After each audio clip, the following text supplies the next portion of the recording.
오는 3월 3일 그러니까 이번 주 금요일이 국민의힘 당대표 후보 마지막 토론회입니다. 저희 뉴스탑10 시간에 이 토론회를 중계해드릴 예정인데요. 오늘 보수의 심장 대구에서 국민의힘 당대표 혹은 최고위원들 합동연설에 갈렸습니다. 그런데 김기현 후보가 이 사람과 함께 대구를 찾았습니다. 대통령과 정말 호흡을 맞출 지도부가 들어서서 그 지도부가 대통령의 개혁을 힘있게 뒷받침해줘야 된다. 지금 전당대회의 모습은 바로 네거티브 트랩에 갇힌 것 아닌가 이렇게 생각을 합니다. 이제 전당대회 정말 마무리까지 얼마 남지 않았는데 우리가 네거티브 트랩에 빠져서는 안 된다.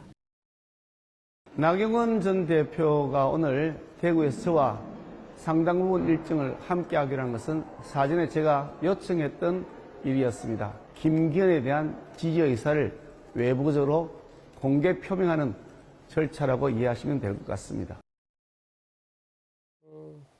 네거티브 그러니까 제살 깎아먹는 덫에 걸리면 안 된다. 부정적인 좀 흑색 서전은 자제하자라고 했는데 나경원 전 의원이 이렇게 대구를 가서 김기현 의원 후보와 이렇게 손잡고 있었다. 좀 어느 정도 대세는 좀 큰 힘이 되는 겁니까?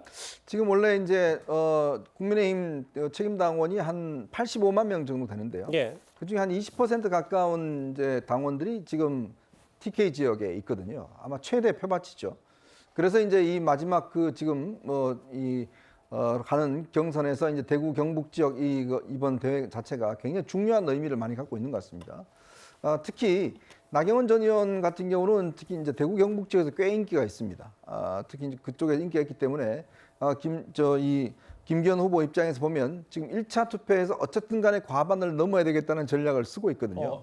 나 전 의원이 지역구가 수도권인데도 TK에서 좀 인기가 있는 모양입니다. 예전부터 이제 이 보수의 여전사 이런 이미지로 해서 대구 경북 지역에서 꽤 이제 지지도도 있고 인기가 있기 때문에 그래서 아마 나경원 전 의원을 직접 이렇게 가는 건데 원래 이게 의원들하고 당협위원장들은 지지 표명을 공개적으로 못 하게 돼 있습니다. 예. 그래서 이제 함께 다니는 것으로 이제 우리 둘은 김나연대다 이런 것들을 이제 보여주기 위한 행보라고 보여지는 것이고요.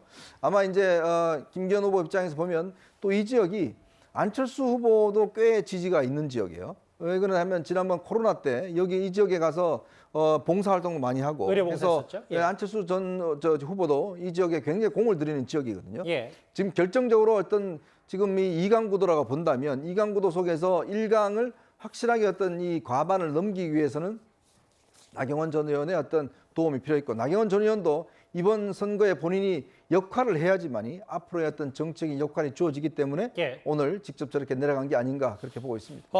근데 최근 지지율 흐름을 보면 일단 1, 2위 격차가 계속 벌어지는 추이고 그럼 이렇게 되면 울산 땅 의혹의 그 지지율이 잘 안 먹혔다. 그래서 아까 나 전 의원도 네거티브 트랩 얘기를 강조했다면 결국은 이제 김기현 후보가 결선으로 직행하느냐 아니면 결선 안 가고 그냥 가느냐 마느냐 이게 좀 핵심일 것 같아요. 그렇죠. 그러니까 지지율 지금 여당 지지층을 대상으로 지지율을 조사한 거잖아요. 그런 점에서는 큰 변화가 없을 거라고 생각해요.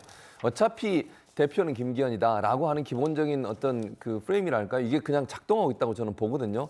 물론 본선으로 이게 1차에서 바로 끝날지 아니면 본선으로 갈지 모르겠지만 1대1 구도로 가더라도 김기현 후보가 이길 거라고 저는 봐요. 기본적으로. 그리고 여당 지지층 입장에서는 김기현 후보에 대한 지지를 철회할 가능성은 없다고 봅니다. 그러니까 무슨 말씀이냐면 이 땅 투기 문제가 의혹이 있다 하더라도 일단 여당 지지층은 윤석열 대통령이 힘을 실어주기 위해서 김기현 후보를 지지할 거예요. 다만 이제 끝나고 나서가 문제라고 저는 생각해요. 이 문제가 그냥 해결될 문제는 아니기 때문에 앞으로 민주당을 포함한 여러 곳에서 또 문제를 제기할 가능성이 있어서 그 부분에 대한 대응도 필요한 상황이라는 생각이 듭니다. 이게 사실 당대표 후보뿐만 아니라 친윤, 비윤으로 최고위원들의 목소리도 좀 갈라졌습니다. 어제 있었던 최고위원 토론회 잠깐 만나보겠습니다.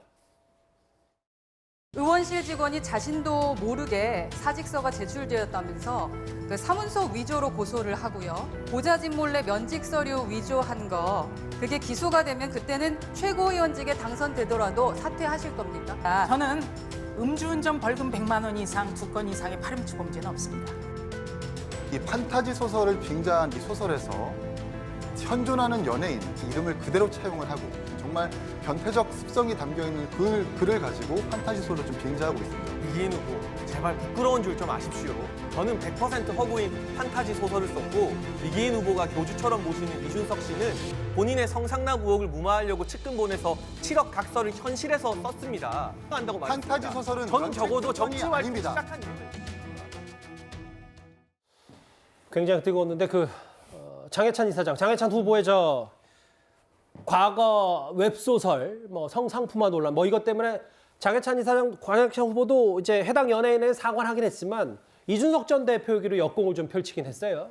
저 내용 보면 저는 그냥 일반 시민의 한 사람으로 왜 대한민국 정치는 과거에 머물러 있을까? 왜 미래로 나가지 못할까? 현재가 과거와 싸우면 미래가 없는데 두 사람 다 제가 봤을 때 잘못했는 부분이 있고 사과해야 되는 부분이 있을 것 같은데 왜 저걸 갖고 물고 늘어지는지 청년 정치면 미래를 위해서 나아갔으면 좋겠다는 말씀 드리겠습니다. 알겠습니다. 해당 내용까지 화면으로 쭉 만나봤습니다. 국민의힘 내부 얘기였고요. 그럼 지금까지 들어온 여러분들의 목소리를 만나보겠습니다. 첫 번째 댓글입니다. 체포동의안 표결 등잔 밑이 어두웠나? 민주당 내부 기류를 좀 말씀하신 것 같고요. 예.